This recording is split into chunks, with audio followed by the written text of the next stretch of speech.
comment ne pas être très heureux quand on sait que vous êtes très nombreux à attendre cette émission et surtout à avoir décidé d'y participer parce que tout de suite, il faut que nous vous le disions, vous devez pouvoir participer à cette émission. Il y a un numéro de téléphone qui va s'afficher tout à l'heure et vous devez pouvoir l'utiliser et intervenir pour dire ce que vous pensez parce que les sujets que nous allons aborder aujourd'hui encore, eh bien, vont faire monter la pression et la température. Ce sont des sujets que vous connaissez et nous avons décidé justement de vous les proposer pour qu'ils fassent l'objet de débats. Nous aurons aussi de la bonne musique comme d'habitude. La musique, ça va chauffer, ne vient pas n'importe comment. C'est une musique qui colle très souvent aux thèmes qui sont dans cette émission.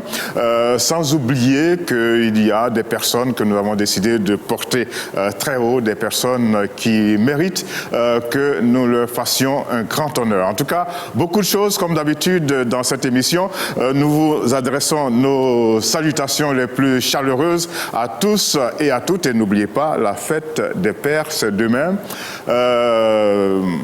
À la fête des mères, il paraît qu'on mange des cuisses de poulet et à la fête des pères, on mange des pattes de poulet. Alors tout ça doit pouvoir changer.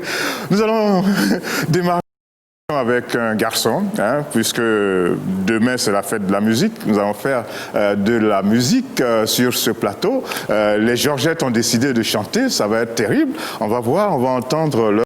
On connaît leur voix quand elles parlent, mais qu'est-ce que ça donne quand elles chantent? Eh bien, restez en notre compagnie, il y a tout un menu pour vous aujourd'hui. En tout cas, je l'ai annoncé, un garçon qui était comme un espoir au niveau de la jeunesse gabonaise. Depuis quelque temps, on ne l'entend plus, mais nous avons fouillé, nous avons trouvé. Et en 2015, il a fait, comme on dit dans le langage courant aujourd'hui, il a fait le buzz. Il s'appelle J. Rio et il dit... Sors ça.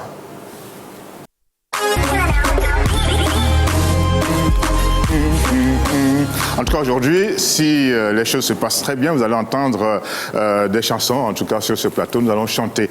Notre équipe est au grand complet. Pape Diouf, Bill Mangué, un autre Bill dans ce studio derrière les caméras, Olivier, Alfred, tout le monde est là, derrière les pupitres, derrière les caméras pour faire en sorte que tout se passe très bien. Et puis sur notre plateau éclaté, nous avons Zita, bonjour.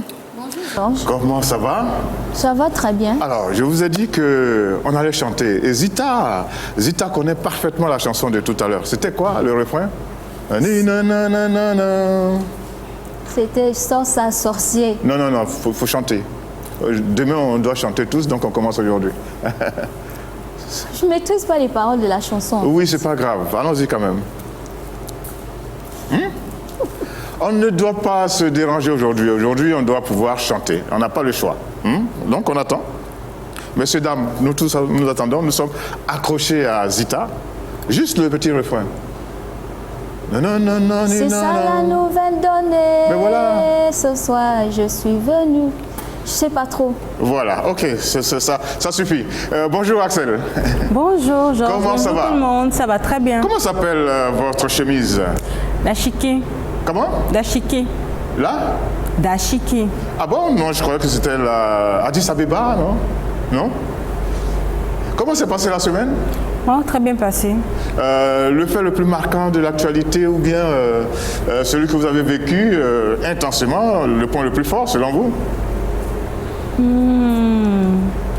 On dirait que vous avez envie de chanter. Il a plu cette semaine. Vous ne voulez pas répondre à ma question? Il a plu cette semaine. Là? Il a plu cette semaine. Il a plu beaucoup. Oui. Et pourtant, au Gabon, on dit que normalement, c'est le démarrage de la saison sèche. Oui, mais il a plu. Ok. Vous avez envie de chanter? Oui. Pas maintenant? Oui. Ok, allons-y. Frère Jacques, Frère Jacques. Oh, ça c'est les chansons de quand... Dormez-vous, sonnez les matines. Merci, ça va. Ça c'est quand on avait 3 ans et Ding, ding, dong. et qu'on avait des enseignants européens qu'on nous apprenait ces chansons-là. Maintenant, il faut des chansons africaines à l'école maternelle et à l'école primaire. Marisa, bonjour. Bonjour Georges. Comment que ça va? Alors, je vais très bien et vous? Oh, moi ça va bien. Si ça va bien chez Zita, chez Axel, chez Marisa et chez Carole, ça va très bien chez moi. Alors, Ok, super. je sais que vous avez peur de chanter, mais vous n'avez pas le choix. Une petite chanson pour ramollir l'intérieur de nos oreilles aujourd'hui. Petite chanson. Jusque là, tout le monde pense que Jules Delvaux n'a pas gaspillé ça. Alors, l'hymne national du Gabon, par exemple, pourquoi pas? Hein? Mais genre, c'est beaucoup plus facile de parler. Allez-y, il ne faut pas vous faire prier. Allez. Oui. Moi, je chante n'importe quoi, ce que je veux, ou l'hymne national. Bon, allons-y pour l'hymne national. Je sais que au Mali, par exemple, on est curieux de savoir ce que ça donne, l'hymne national, à partir de la voix de Marisa. D'accord, je vais y aller. Unis dans la cocotte et la fraternité. Ok, merci. Merci bien. Carole, bonjour. Carole n'est pas encore calée. Ok, Carole, quand on va vous avoir, n'oubliez pas que c'est vrai, vous allez nous dire, nous donner la température du Cameroun, parce qu'il se passe beaucoup de choses au Cameroun, mais n'oubliez pas que vous avez obligation aujourd'hui de chanter. Nous sommes en train de donner le ton de la fête de la musique qui va avoir lieu demain. Mais nous n'oublions pas qu'il y a le coronavirus, n'est-ce pas? Mesdames et messieurs, j'espère que vous continuez de respecter ce que l'on appelle les gestes barrières. Il faut que vous fassiez attention. Il faut respecter surtout, désormais, la distanciation physique. Ce n'est pas des paroles en l'air. Quand vous êtes avec quelqu'un, eh bien, il faut qu'il y ait au moins 1 mètre entre vous. Entre Zita et moi, il y a 2,50 m. Entre Axel et moi, il y a même 5 mètres. Et puis, je ne dis pas, Marisa, elle, c'est vraiment des kilomètres. Et Carole, c'est des milliers de kilomètres. Voilà, c'est comme ça, il faut respecter cela, c'est très important. Et puis, dans la lutte contre le coronavirus, il y a des choses anormales. Par exemple, on vous fait un test aujourd'hui, et puis vous n'avez pas le résultat demain, ni après-demain, ni encore après. Et c'est tout ça qui a fâché le grand prix Nobel de la paix 2018, le grand docteur Denis Mukwege. Il a dû démissionner du comité de gestion de la lutte contre le coronavirus dans sa région. Et c'est ça qui fait l'objet de notre premier débat. Le médecin et pasteur Dr Denis Mukwege, prix Nobel de la paix 2018, a démissionné de sa fonction de vice-président du comité multisectoriel de riposte au coronavirus dans la province du Sud Kivu, en République démocratique du Congo. La nouvelle a été annoncée le 10 juin. Les raisons de sa démission, faiblesse organisationnelle, incohérence et obstacles dans la mise en place de la stratégie de lutte.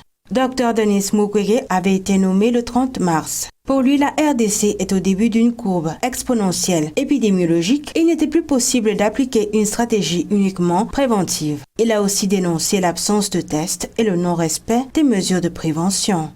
Dr Denis Mukwege avait plaidé mi-avril pour un confinement partiel des personnes âgées de plus de 60 ans et le port obligatoire du masque pour tous afin de rompre la chaîne de transmission du coronavirus. Par ailleurs, il pointe du doigt une série de problèmes ayant cassé l'efficacité de leur stratégie. Un relâchement des mesures de prévention par la population, un déni des réalités, l'impossibilité de faire respecter les mesures barrières, la porosité des frontières avec le retour massif de milliers de compatriotes venant de pays voisins sans avoir été mis en quarantaine, etc. Il a affirmé que plus de 2 semaines pour recevoir de Kinshasa, les résultats des prélèvements représentent un handicap majeur. Le 9 mai, le prix Nobel de la paix avait appelé en vain à un approvisionnement en urgence, en test, avant le déclenchement de la courbe exponentielle épidémique du coronavirus.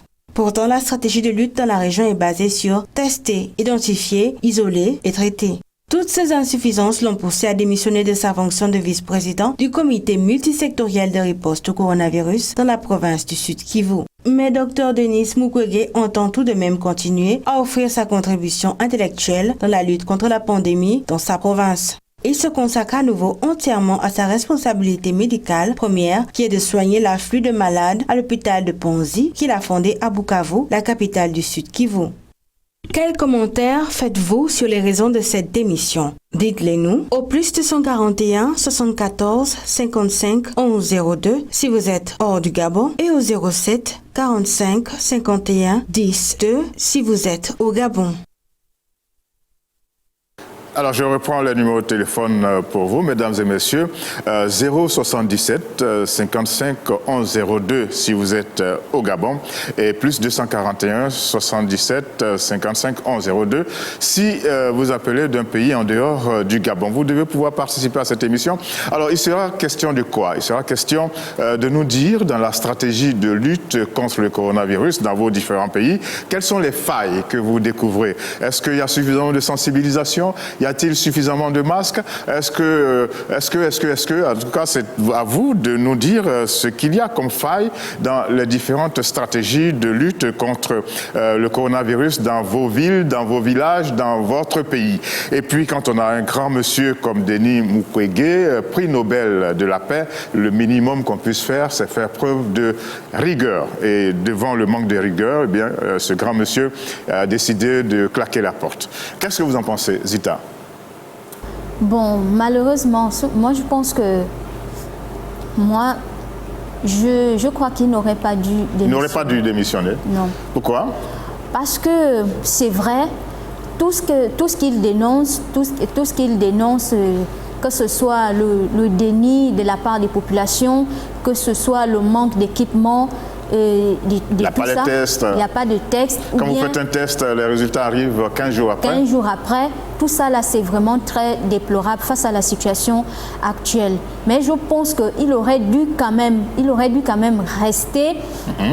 Il aurait dû rester pour essayer, je ne sais pas, peut-être mettre encore plus de pression. Il a essayé, il a vu que bon, les choses ne changeaient pas. Mais bon, aller jusqu'à démissionner, parce que si on l'a mis là, c'est parce qu'on sait qu'il est capable d'apporter de son aide.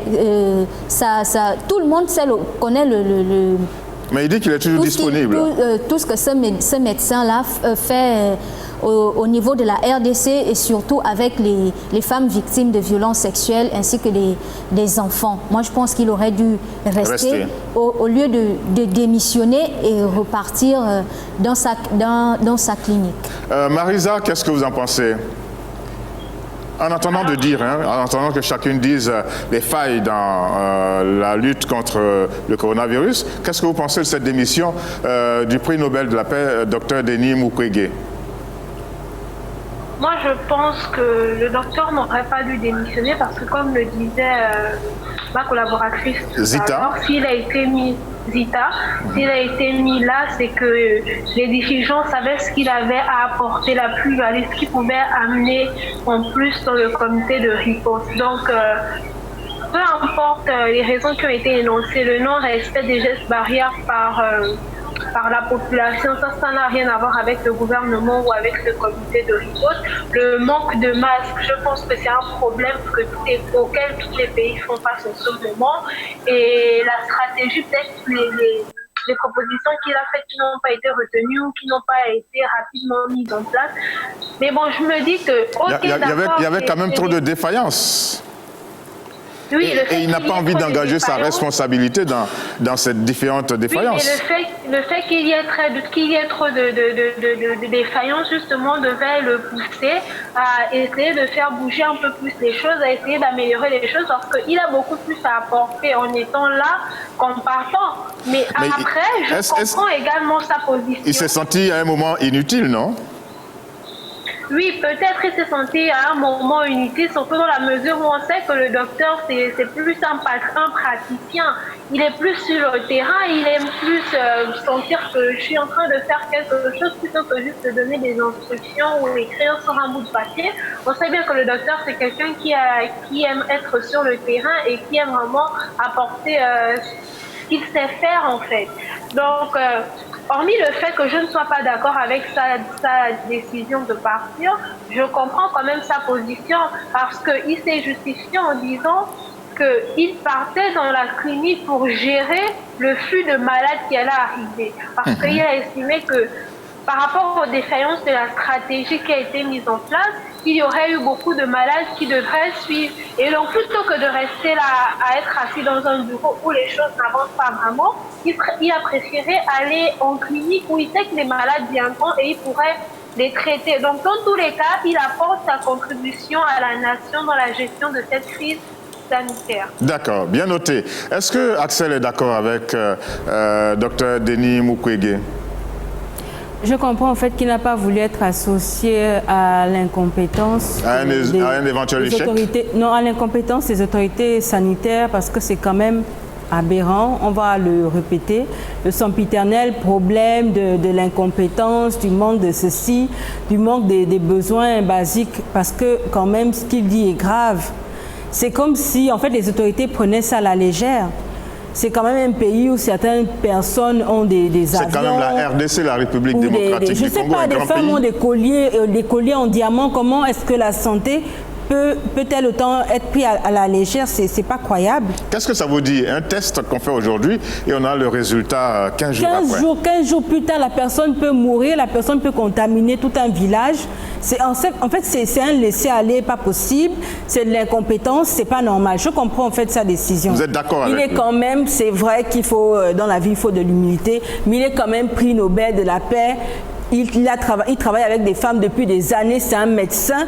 L'associer à ça, c'est dire que c'est un incompétent, voilà, c'est un incompétent, il ne mérite pas son titre, ce n'est pas véritablement un médecin. En fait, c'est mettre en question son travail et tout ce pourquoi il s'est battu pendant toutes ces années. Je comprends pourquoi il a démissionné. D'accord. En tout cas, c'est bien compris. Zita, elle n'est pas d'accord avec la démission de Dr Mukwege.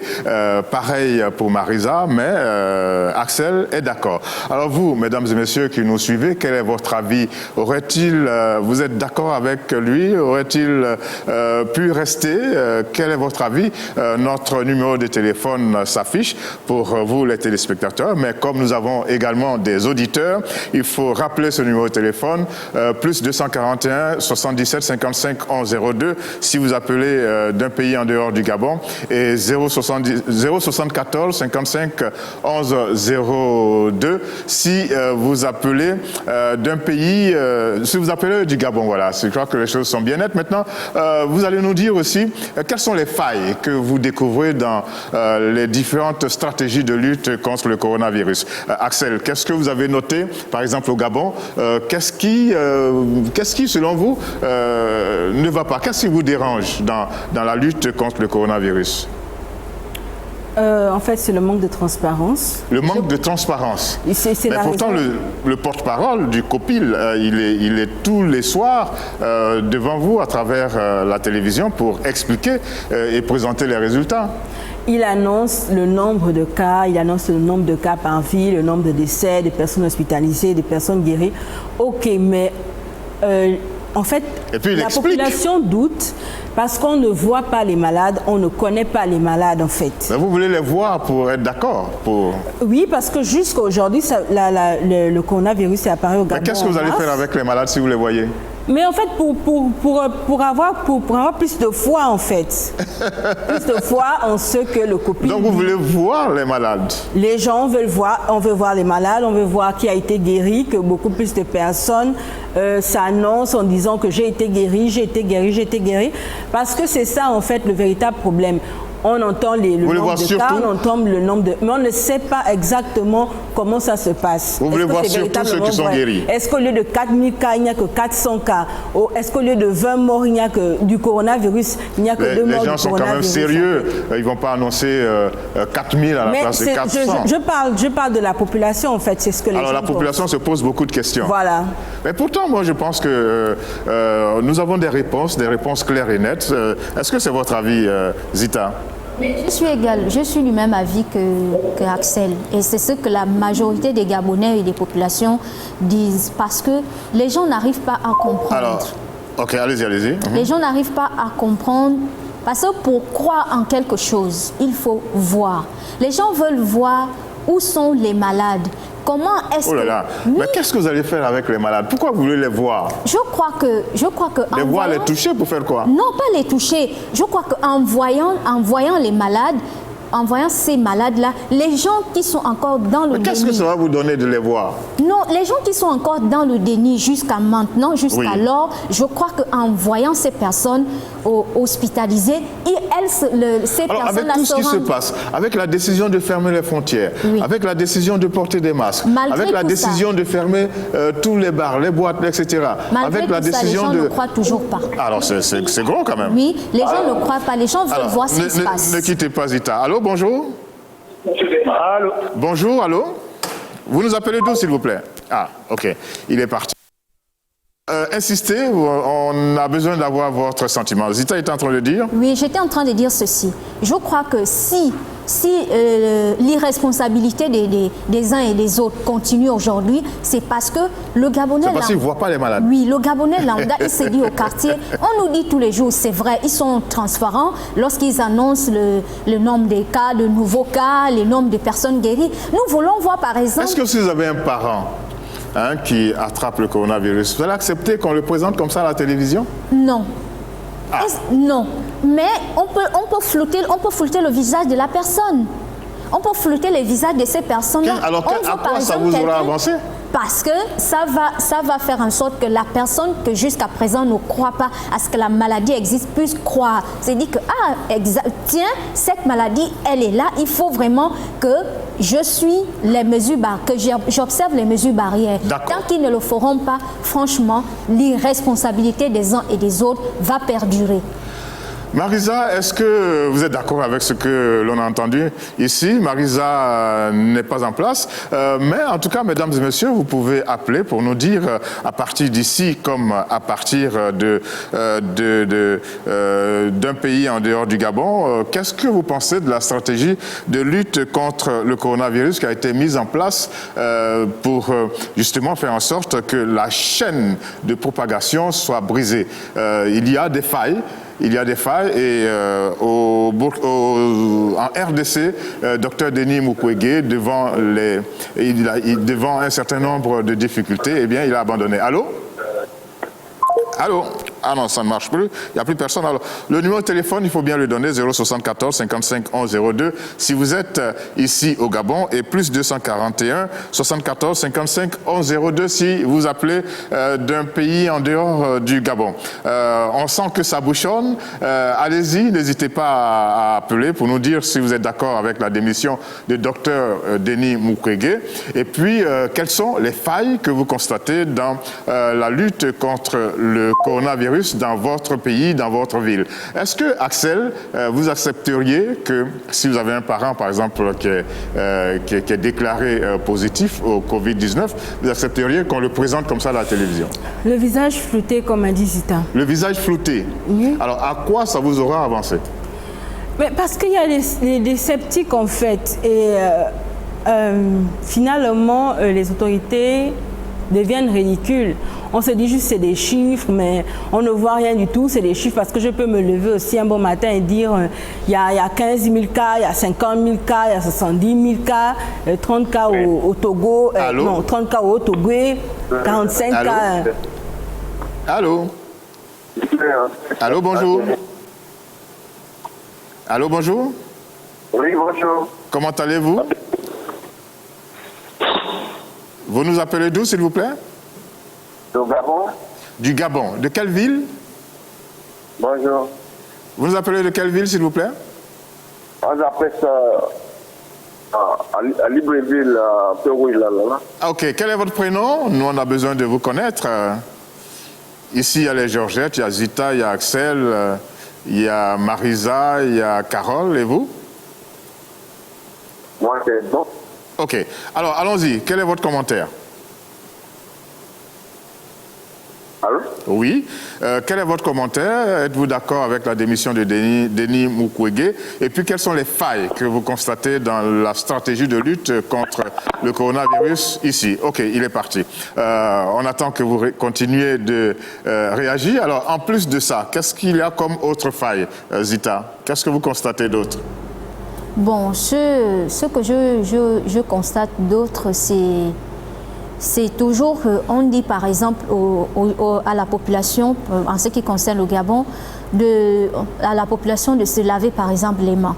Mais jusqu'aujourd'hui, certains quartiers de la capitale ne sont toujours pas approvisionnés en eau. Pourtant, au début, il y avait des camions-citernes, il y avait des gros pots qui étaient posés. Oui, en fait, la distribution d'eau en question, ça continue, mais pas dans tous les quartiers. Il y a certains quartiers qui n'ont toujours pas d'eau, qui font 2 jours, 3 jours. Sans eau. Si je fais 2 jours, 3 jours, je n'ai pas de l'eau, comment je fais pour me laver les mains? Ouais. En fait, il y a tout ça, il y a ce dont on a d'abord parlé. Il y a aussi le port du masque. Ah, moi, j'ai vu toutes sortes de masques, oui. Ici au Gabon. Voilà. Et est-ce que les masques que nous portons aujourd'hui, est-ce que ces masques-là peuvent vraiment nous protéger? Tout à l'heure, Zita. Allô? Allô, bonjour. Bonjour. Bonjour, comment allez-vous? Vous appelez d'où, s'il vous plaît? Allô, allô? D'où appelez-vous? Bon, il est parti. Ah, d'accord. Nous vous écoutons, monsieur. Quels sont les... Oui, je lui appelle Ok, votre prénom, c'est quoi, s'il vous plaît? C'est comment votre prénom? Ah, il est parti. Axel, on a vu toutes sortes de masques dans la ville de Libreville. Et on se demande si... Il y a des masques qui sont tout fins comme ça. Allô? Alors, qu'est-ce que vous pensez des masques qui sont portés?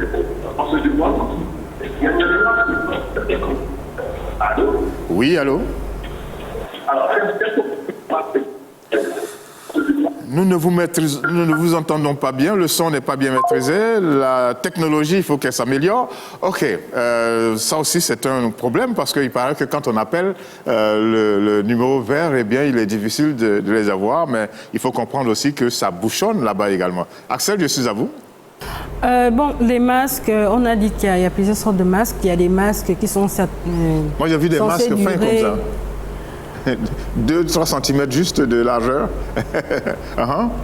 Étant donné qu'on leur permet de vendre, certainement ces masques ont été acceptés par les autorités en fait.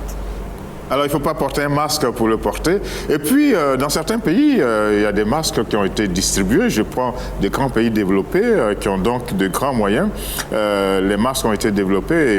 Et ici, en Afrique, dans les pays africains, où il n'y a pas de grands moyens, il faut que les États décident de distribuer des masques. Et il le faut parce que ce n'est pas toujours que les individus, les habitants, les citoyens ont les bons masque, n'est-ce pas? Zita, un autre problème concernant la lutte contre le coronavirus? Bon, vous avez dit qu'il faut montrer les malades ou bien les personnes qui sont guéries. Il faut que la population puisse voir les malades. Ensuite, il faut que les autorités, je crois, doivent distribuer les masques certifiés. Parce qu'il ne suffit pas, c'est vrai. Oui, parce qu'ils disent aux gens, il faut que la population puisse porter des masques, oui. Mais quels sont les masques que nous devrions porter pour pouvoir nous protéger et protéger les autres? Parce que les masques en tissu, par exemple, que nous portons dans nos différentes capitales, tout le monde sait que ces masques-là ne peuvent pas nous protéger. Bon, ok, alors... À 100%, voire même à 50%. Nous espérons que les différents responsables de la lutte contre le coronavirus entendent ce qui est dit. Nous espérons que la liaison téléphonique va marcher mieux. Je sais que ça bouchonne. Nous espérons retrouver Marisa et Carole tout à l'heure. Mais pour l'heure, nous vous proposons un slam. Le slam n'est pas l'affaire que des jeunes. Ce monsieur qui arrive là, dans son slam, il a plus de 60 ans. C'est un journaliste, il s'appelle Thomas Makaya, il est en Côte d'Ivoire, il est d'origine congolaise et pour aider à lutter contre le coronavirus, il a fait un slam. Avis aux producteurs. Thomas Makaya.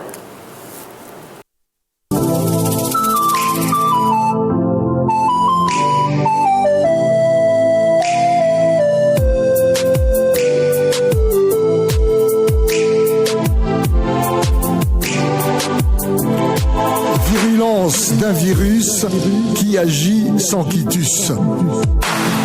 Elle est partie de l'Asie, plus forte qu'une épidémie, déferlante pandémie, elle avale des vies, et ce, sans répit. Elle a touché l'Italie, au cœur de la Lombardie. France, Espagne, États-Unis, totale paralysie. Des victimes à l'infini, des contes, funèbres litanies. Pour le repos de leurs âmes, des corps sans vie blêmes, plus de messes de requiem, les adieux à ceux qu'on aime.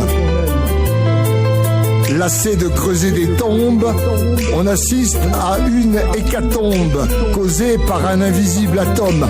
Ça a tout l'air d'une bombe.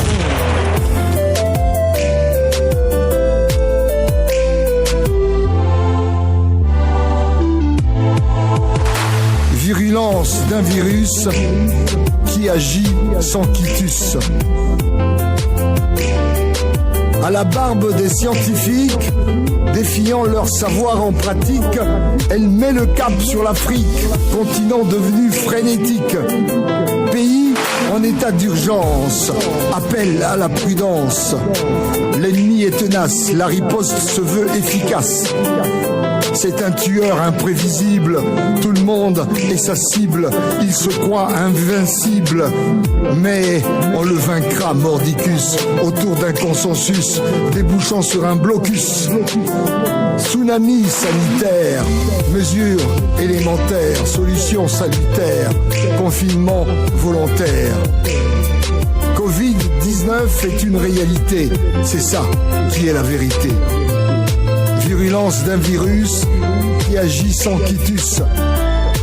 Virulence d'un virus qui agit sans quitus. DMTK on the beat.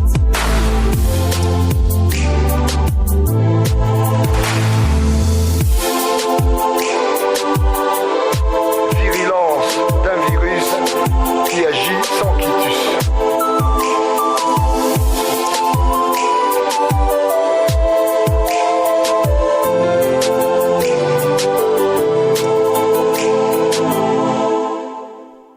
Virulence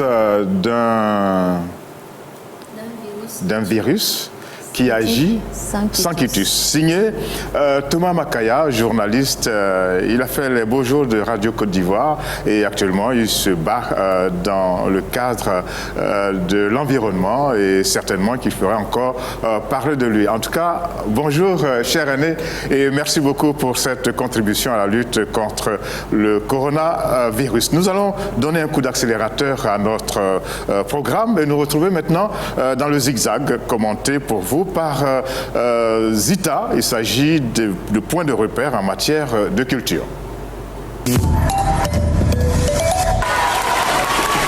L'agenda culturel africain de cette semaine s'articule autour de plusieurs événements. Sur le continent africain, rien n'est prévu pour cette semaine à cause de la propagation du coronavirus qui a conduit à l'annulation des activités artistiques. La galerie AZ, spécialisée en photographie contemporaine africaine, et plusieurs autres galeries du quartier Bastille proposent cet été un grand parcours photographique inédit, Arles à Paris. Afin de pallier à l'annulation des rencontres photos d'Arles, ce festival parcours aura lieu du 18 juin au 20 août 2020. Un Congresias do Restaurante Lua Azul est un festival de musique, de théâtre et de gastronomie mozambicain qui se déroule tous les 18 juin à Maputo. L'occasion pour les amoureux de l'art et de la bonne nourriture de se retrouver. Découvrez le film documentaire Expédition en terre Macaï, un massif majestueux perdu au sud-est de Madagascar, au Festival international du film et du livre à La Rochelle.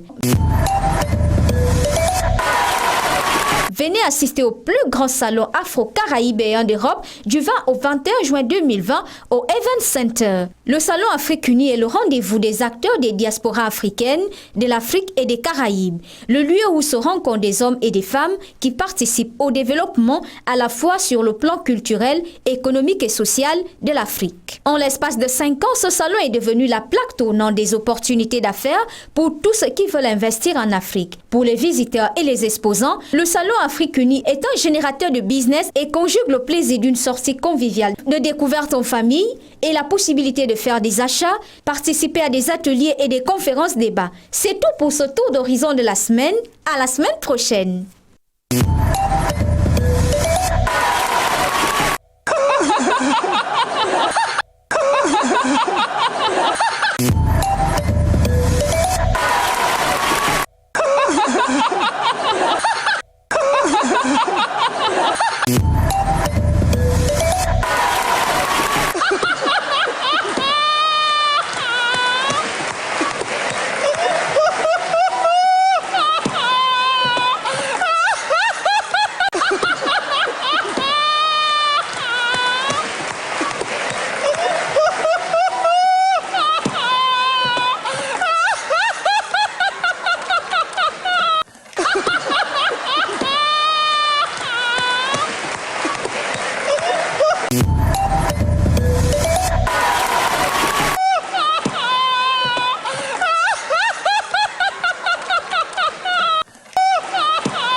Ok, d'accord. En tout cas, je crois que vous avez été contentés. Il y a certains qui disent que quand démarre, ça va chauffer. Ils attendent juste cette séquence de gags. En tout cas, des choses qui font qu'on éclate de rire.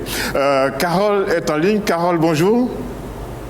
Bonjour Georges. Comment ça va? Je sais que vous étiez un peu mal en point la semaine dernière, mais je crois que cette semaine s'est bien déroulée, hein, c'est bien passé. On essaye de tenir, hein, Georges. C'est pas encore la santé à 100%. C'est pas la grande forme à 100%, mais bon, ça va. Ok, alors vous restez en ligne. Nous allons continuer de faire avancer le menu du jour. Demain, c'est la fête de la musique. Et ça veut dire quoi, la fête de la musique? Ça sort d'où encore cette histoire? Nous faisons le point pour vous. Nous avons décidé à Ça va chauffer de faire en sorte que l'on comprenne tout ce qui a été décidé dans la marche du monde. La fête de la musique, pourquoi? Comment? Écoutez et suivez ça.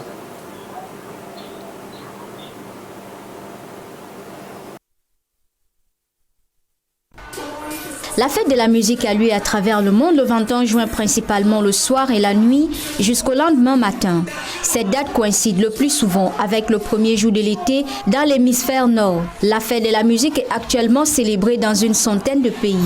Divers festivals de musique participent désormais à cette fête populaire, connue aussi sous le nom de World Music Day, Journée mondiale de la musique, bien que le français soit aussi souvent utilisé dans certains pays anglophones.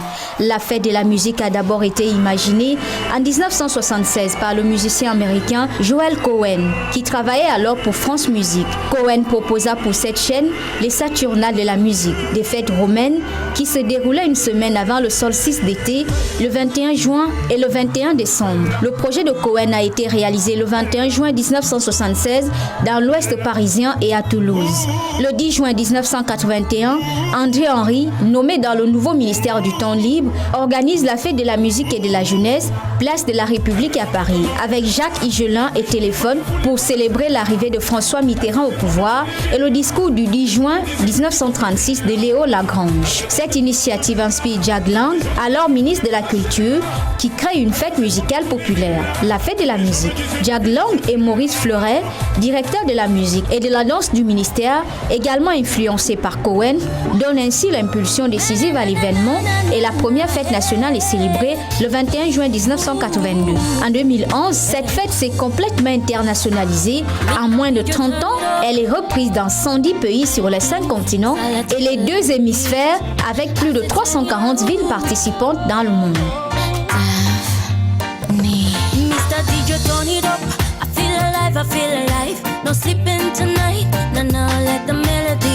Voilà qui est clair. Maintenant, on sait très bien qu'est-ce qui se passe, pourquoi il y a cette fête de la musique. Et nous allons marquer le coup en vous proposant de la très bonne musique afro-cubaine, Made in Africa, avec Jonas Pedro et Africando. Ceux qui ont envie de danser peuvent le faire. Doni Doni, c'est le morceau que nous avons choisi pour votre plus grand plaisir. Vous savez qu'on ne peut plus aller en boîte, on ne peut plus aller dans les bars. Eh bien, dansez à la maison, dégagez le salon et puis faites quelques pas avec Africando.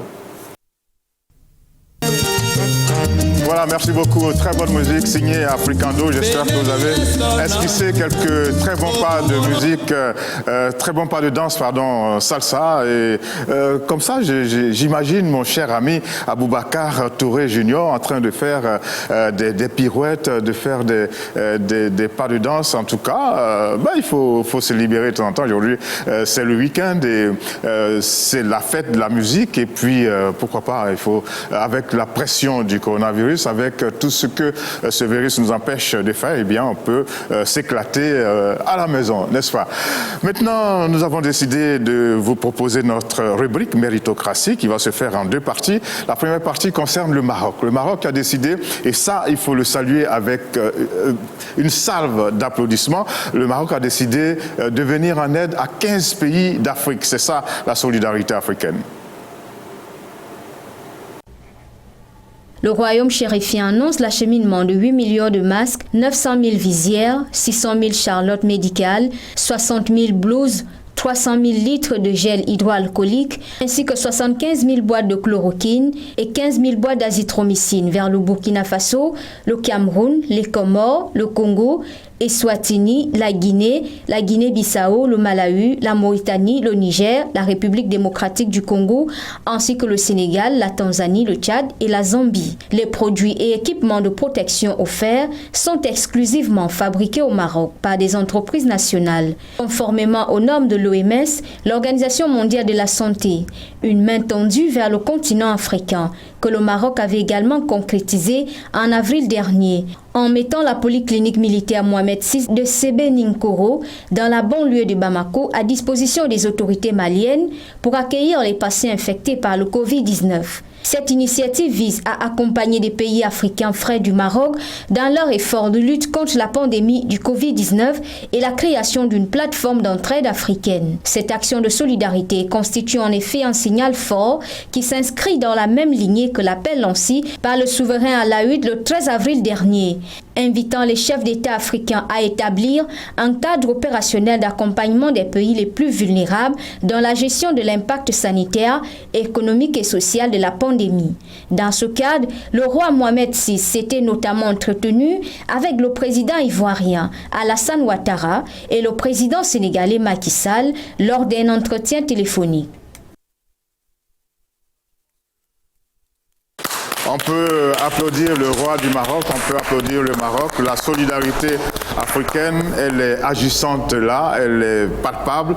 Et le roi du Maroc fait ce qu'il dit et il dit ce qu'il fait. Et je pense que son exemple doit faire tache d'huile. Deuxième partie de méritocratie, eh bien, vous avez suivi l'actualité. Vous avez vu que partout dans le monde, tout le monde s'est élevé contre le racisme. Mais ça n'a pas empêché des policiers de faire preuve, encore une fois, en France, aux États-Unis, de faire preuve de la plus grande barbarie. Et pendant que les policiers français et américains faisaient preuve de barbarie, il s'est trouvé un garçon, un Africain, qui est allé sauver de nombreux Blancs, voilà, on va parler de cette façon, dont l'immeuble avait pris feu. Après le Malien Mamadou Gassama, un jeune Africain a encore fait preuve de bravoure en France. L'Ivoirien Léon Djalega Niaoré, agent d'entretien et demandeur d'asile, arrivé en France en 2018, était en train de sortir les poubelles à 7h45 lorsqu'il a aperçu de la fumée qui s'échappait du deuxième étage d'un immeuble en feu dans le 14e arrondissement de Paris. Il a foncé aussitôt dans le bâtiment pour alerter les habitants qui dormaient pour la plupart. Il s'est mis à cogner aux portes du rez-de-chaussée et à crier pour réveiller tous les occupants de l'immeuble. Il est ensuite monté au deuxième étage où il savait que vit une dame très âgée, sourde et à la vue plus très nette. La vieille dame avait du feu sur la tête. Il a alors retiré son t-shirt pour éteindre les flammes dans les cheveux de la pauvre vieille qui a finalement été conduite à l'hôpital où elle est actuellement en observation du fait de la fumée inhalée mais sans que ses jours ne soient en danger. Léon Djalega Niaoré n'a pas non plus hésité à s'investir dans l'évacuation des habitants de l'immeuble. Ces appartements ont certes été touchés, mais avec son aide, le pire a été évité. Il a déclaré n'avoir pas pris le temps de réfléchir car il savait que s'il n'intervenait pas, le pire serait arrivé.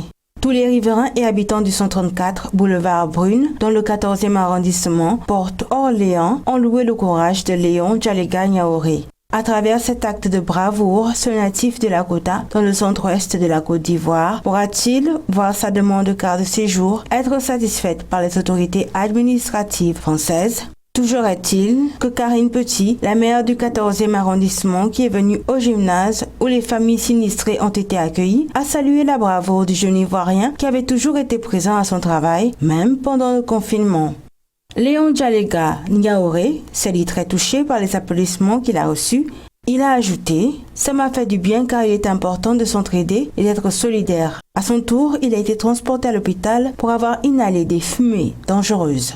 Il ne faut pas manquer de relever que depuis un mois, l'actualité est secouée par de grosses affaires de racisme avec comme victimes des Noirs. Bravo donc à Léon Djalega Niaoré qui a tout simplement volé au secours d'êtres humains en danger. En tout cas, merci et bravo, jeune homme. Pendant que les policiers occidentaux font preuve de barbarie, eh bien, les Africains continuent de faire preuve d'humanisme et à force de le faire, on va finir par bouter très loin ce racisme que subit la race noire. En tout cas, bravo à notre cher Léon Niaoré. Et nous allons aller dans la ville la plus grande de sa région, hein, c'est Gagnoa. Et là-bas, il paraît que les filles sont belles, les hommes sont forts. C'est de cette région que sort, par exemple, Didier Drogba. Et il y a un morceau qui dit « Allons à Gagnoa ». Alors, on plie bagage, direction Gagnoa, en compagnie de Magic Diesel.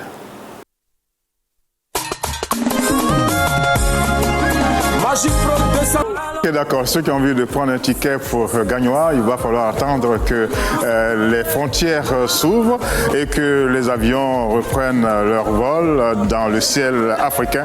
Et ainsi, ils pourront aller retrouver cette ville qui fait parler beaucoup d'elle en Côte d'Ivoire avec, comme je le disais, de jolies femmes, avec de grands joueurs qui sont issus de cette région. Eh bien, voilà, rendez-vous à Gagnoa, c'est après l'ouverture des frontières. Maintenant, on va retrouver tout notre monde. Hein. Je crois que notre arsenal de Georgette est bien en place. Carole à Yaoundé au Cameroun. Marisa quelque part à Libreville. Comment s'appelle cette cité où se trouve la grande décharge à Mindoubé, voilà. Et puis dans ce studio, tout en respectant la distanciation physique, Zita et Axel. Alors, on y va avec Carole, on l'a très peu entendu pendant cette émission. On vous donne la parole, Carole. Quelles sont les failles, selon vous, de la stratégie de lutte contre le coronavirus actuellement à Yaoundé au Cameroun? Bonjour Georges, rebonjour à vous. Rebonjour. Bonjour à tous les téléspectateurs de la Belle Télévision et ceux de l'émission Ça va choper. Eh bien, pour les failles sur la prise en charge de la COVID-19 au Cameroun, il y en a. La plus récente et récurrente, c'est cette sorte d'escroquerie autour de la COVID-19, des centres, des hôpitaux et des cliniques qui continuent de faire payer les tests et la prise en charge aux patients de coronavirus, alors que cela a été interdit par les autorités sanitaires du pays.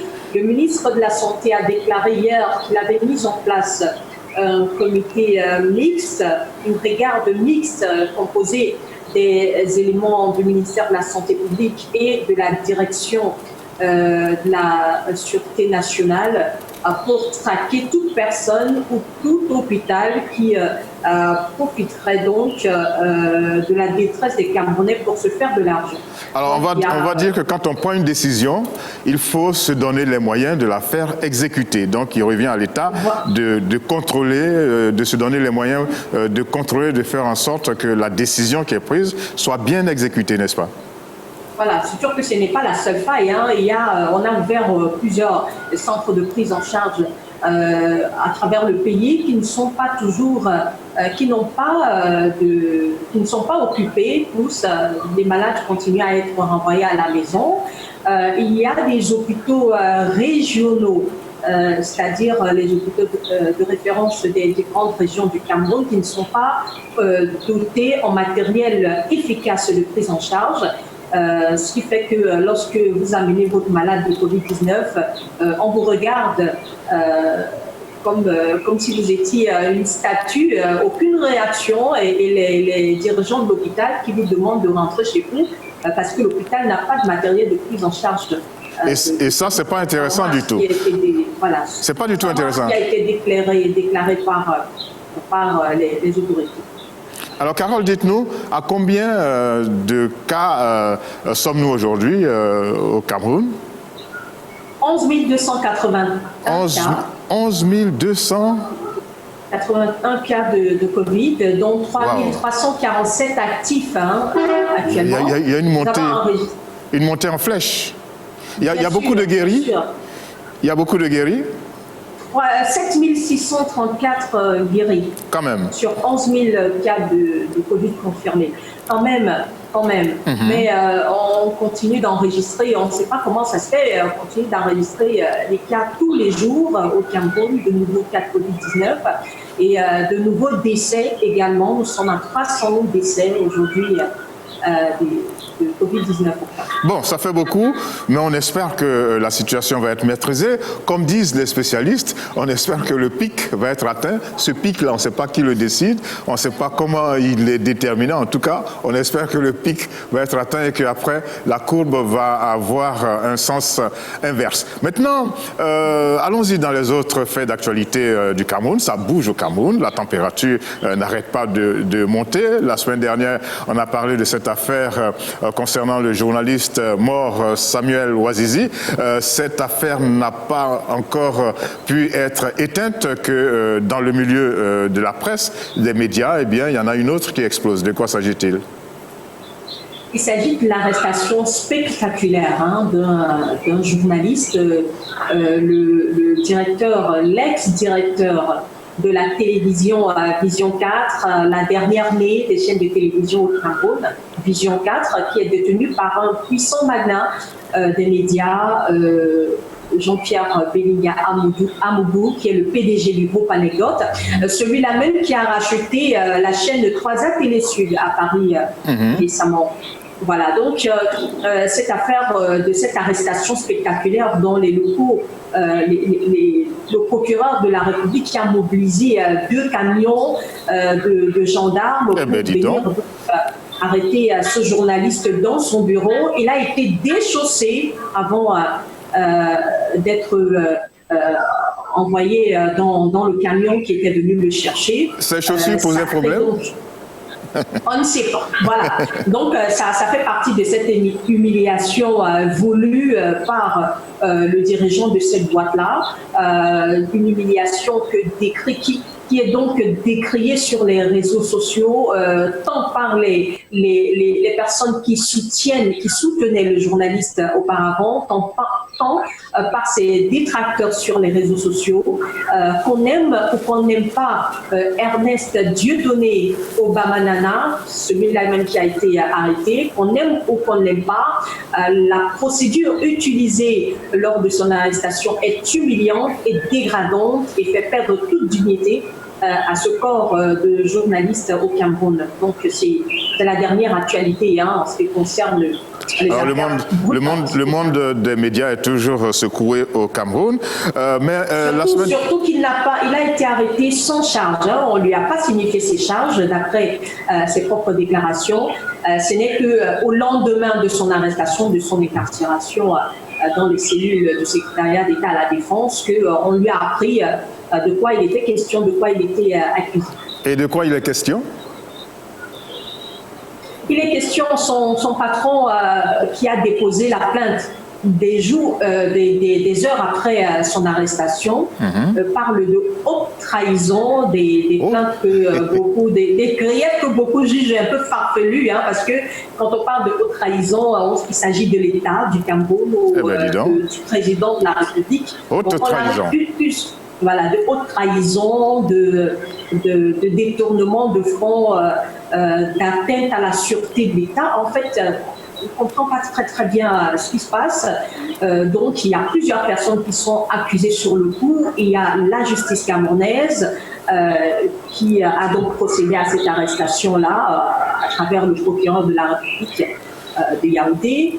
Il y a la personne même qui a décidé d'appeler le procureur et tout son arsenal dans ses bureaux pour arrêter un de ses maillons forts, les maillons forts de la chaîne.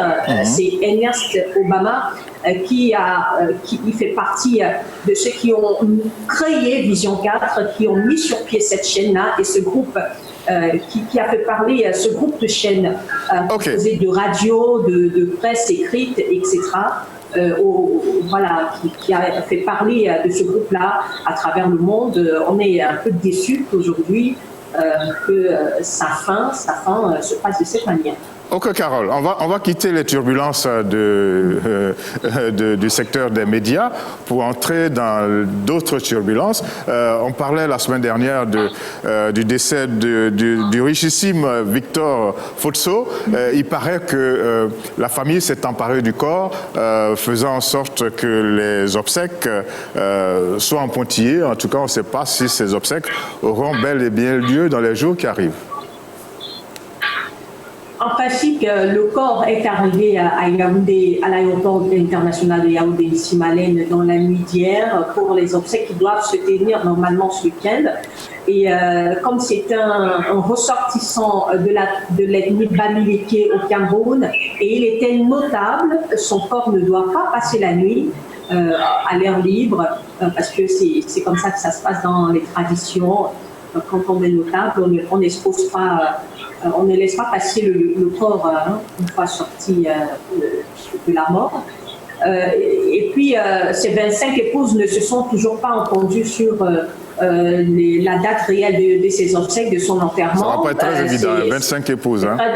C'est près de 125 enfants qui sont encore en désaccord quant à ces obsèques-là, et surtout qu'il a laissé lui-même 2 milliards de francs CFA pour que les gens boivent et mangent le jour de son enterrement. On est en train de dire que ça pourrait ne pas avoir lieu comme prévu, qu'il pourrait avoir du feu, incendie, sans se figurer du terme, dans son village natal Bamboum ou alors Banjou, dans la région de l'Ouest. Et puis, Carole, il faut dire que le Cameroun a enregistré 2 décès d'artistes. Nous sommes à la veille de la fête de la musique. Ce serait l'occasion peut-être d'en parler et puis de leur rendre hommage.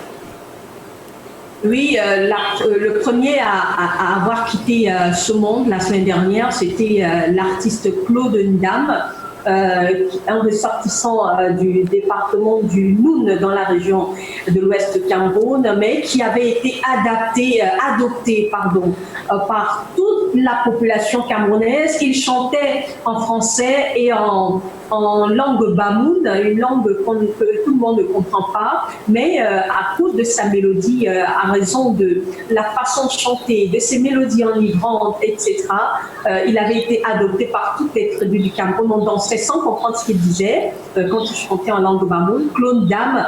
Alors, on va voir, nous avons certainement un extrait de musique de Claude Ndam. Bill, est-ce qu'on peut avoir un extrait de musique de Claude Ndam? Ce sera pour nous l'occasion de de savoir ce qu'il faisait comme musique et puis de lui rendre hommage. Claude Ndam.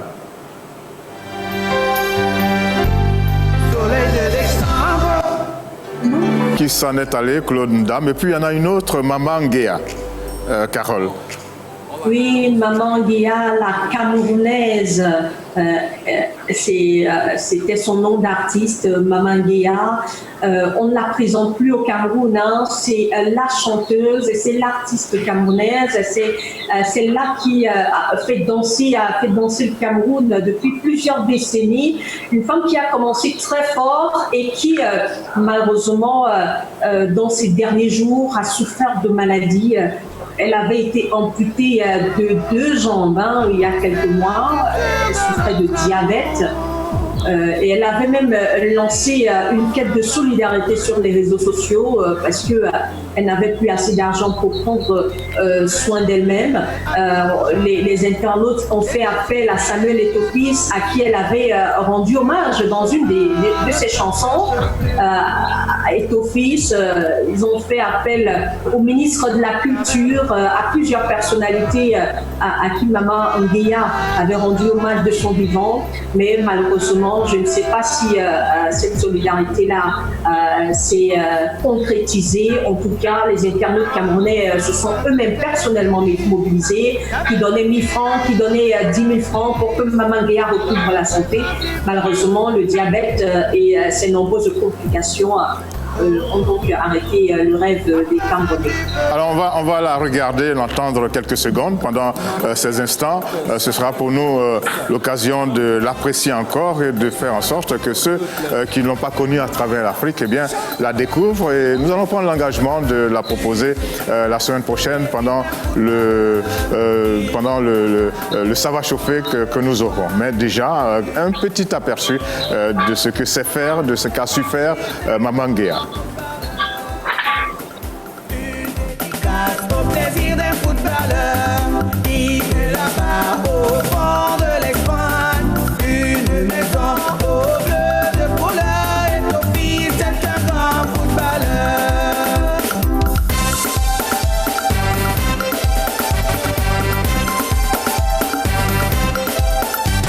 Le jeune aîné. Voilà, en tout cas, une femme qui était pleine de vie, et bien voilà, qui s'en est allée, paix à son âme. Je crois que Zita la connaît bien. Oui, bon, surtout ma grande sœur. Ma grande sœur aime bien sa musique.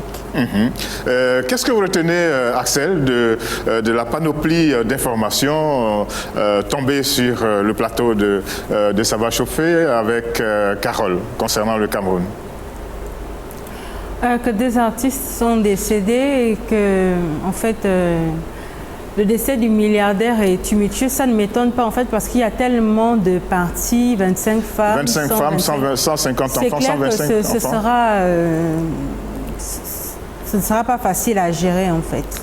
Alors, on retrouve Marisa. Vous êtes là, Marisa? Oui, Georges, je suis là. Alors, qu'est-ce qui vous frappe au Cameroun? Ça bouge beaucoup au Cameroun. Qu'est-ce que vous retenez? Qu'est-ce qui vous frappe le plus?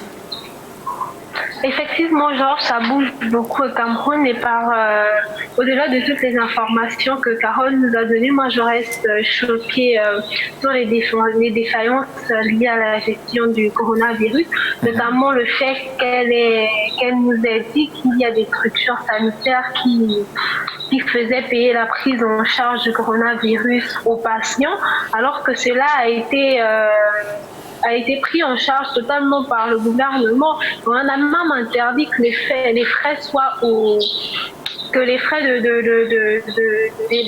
de soins soient au compte des clients, mais il y a des médecins quand même qui font payer des gens pour ces soins-là. C'est vraiment déplorable.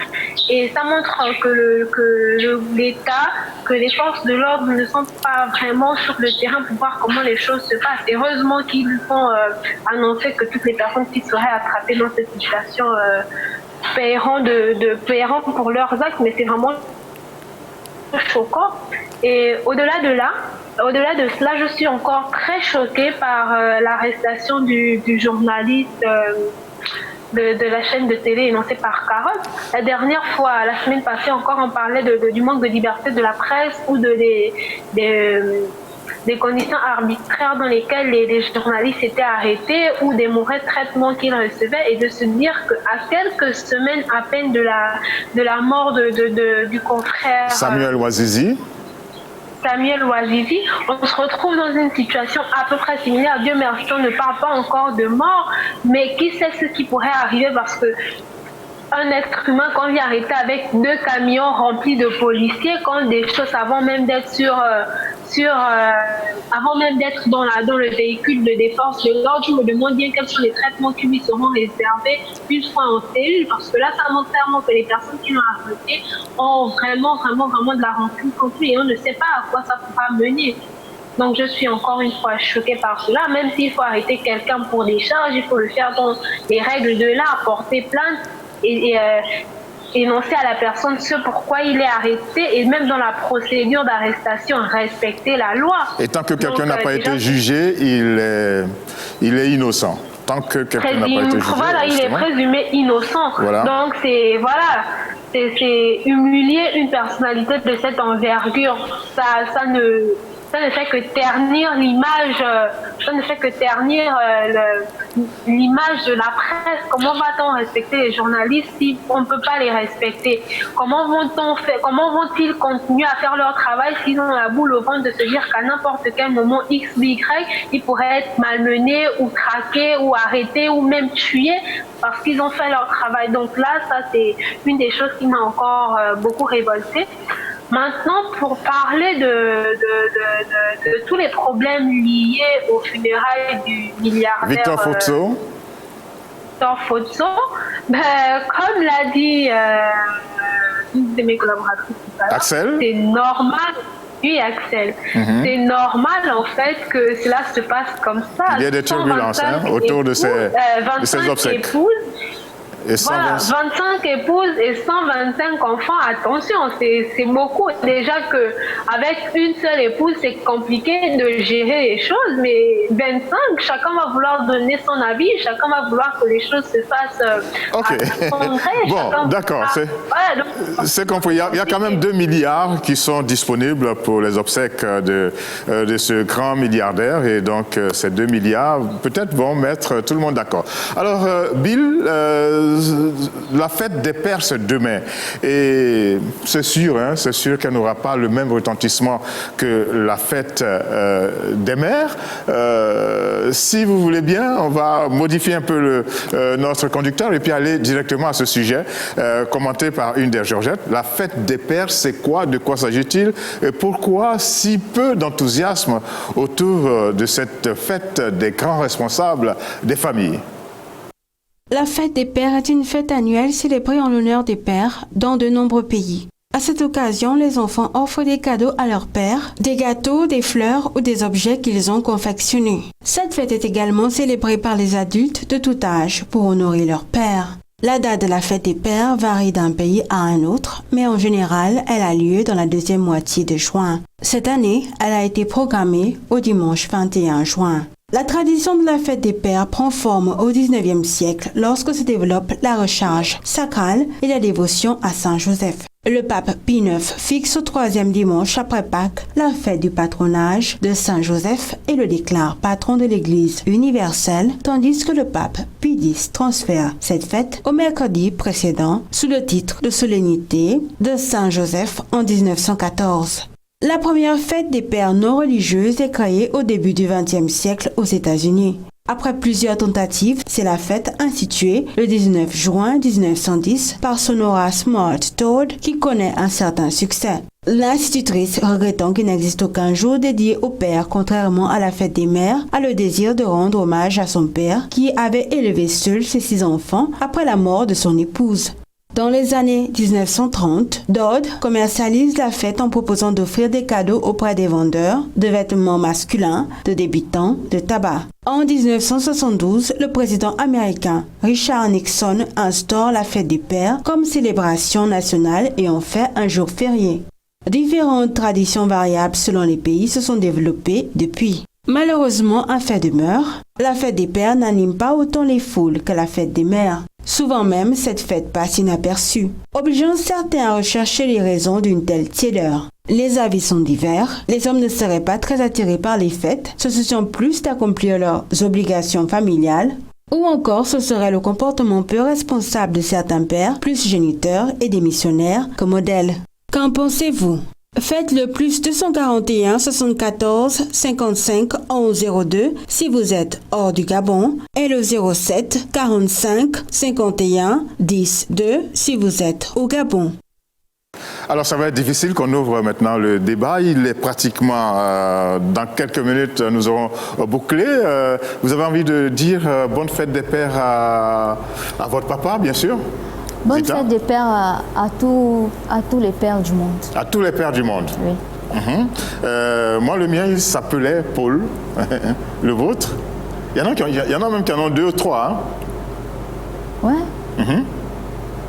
Alors? Je vous ai dit que quand il y a la fête des mères, on mange des cuisses de poulet, et quand il y a la fête des pères, ce sont des pâtes de poulet qu'on mange. Voilà. Zita ne peut plus parler. Axel? Oui. Michel. Michel, votre papa s'appelle Michel. Ok, alors qu'est-ce que vous lui dites? Une bonne fête des pères et merci pour tous ces sacrifices et merci d'avoir été présent en fait. D'accord. Je suis reconnaissante. Ok, c'est entendu. Marisa? Oui, Georges. Alors, vous souhaitez une bonne fête des pères à... Alors, je souhaite une bonne fête des pères à tous les papas du monde et particulièrement, je souhaite bonne fête des pères à mon papa qui est décédé le 8 juillet dernier. Cette année, je ne vais pas passer la première année qu'il ne sera pas là. Mais je sais que d'où il est, il continue de veiller sur moi. Donc, je lui souhaite bonne fête des pères et voilà, je renouvelle ma gratitude d'avoir été là. Et je souhaite également bonne fête des pères à mon papa qui est avec moi au quotidien parce que comme j'ai 2 mères, j'ai également 2 pères. Donc, monsieur Tadjoudine. Monsieur Tadjoudine, alors je veux lui témoigner une fois de plus tout l'amour que je lui porte, tout le respect et la considération et lui dire merci d'avoir veillé sur moi, d'avoir pris soin de moi, de m'avoir éduquée, de m'avoir donné des valeurs et d'avoir fait de moi la femme que je suis en train de devenir. Donc merci papa, je t'aime fort et bonne fête des pères. Merci beaucoup Marisa, bon week-end à vous. Et Carole, c'est avec vous qu'on va boucler. Carole, c'est la fête des pères demain. Je souhaite très très bonne fête des pères au mien, Manuel Guissot. Ok, voilà. Voilà, très connu dans le monde artistique. Je lui souhaite beaucoup d'autres années encore parce que comme maman n'est plus là, on a besoin de lui parce qu'il est aujourd'hui papa et maman en même temps. On lui dit déjà merci pour tout ce qu'il a fait avant et merci pour tout ce qu'il fera encore. Voilà. Merci beaucoup, Carole, pour tout ce qui a été dit, tout ce qui a été fait. Merci beaucoup à Marisa. Merci beaucoup. On apprend, Georges, on apprend à l'instant l'arrivée de la dépouille du milliardaire Victor Foxo dans son village natal. On a des images là, oui, de son arrivée à l'aéroport de Bambou, son village natal à l'ouest du pays. Donc on croise les doigts et on espère que les choses se passent bien. Voilà, dans la paix et la sécurité. Merci beaucoup. Nous sommes donc sur le vif concernant ces obsèques-là. Merci donc à Axel et merci à Zita qui va nous donner le ton du dernier morceau, le dernier morceau pour boucler cette émission. Il n'y en a pas beaucoup, les morceaux sur les papas. Pour les mamans, il y en a plein, mais pour les papas, il y en a très, très, très peu. Et il faut dire que Zita n'a pas voulu parler. Chacun a ses droits, mais proposez-nous la dernière musique. La dernière musique qui va suivre, c'est Papa Outé de Stromae.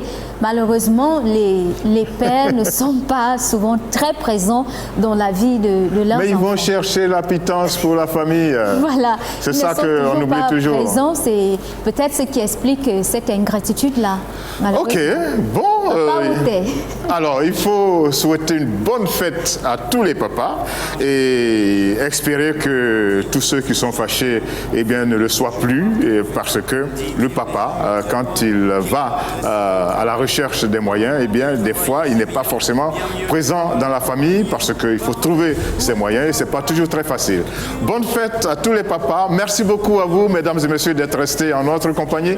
Nous allons nous retrouver le week-end prochain pour un autre Ça va chauffer. Merci encore et à bientôt. Papa Outé Stromae, il est d'origine rwandaise.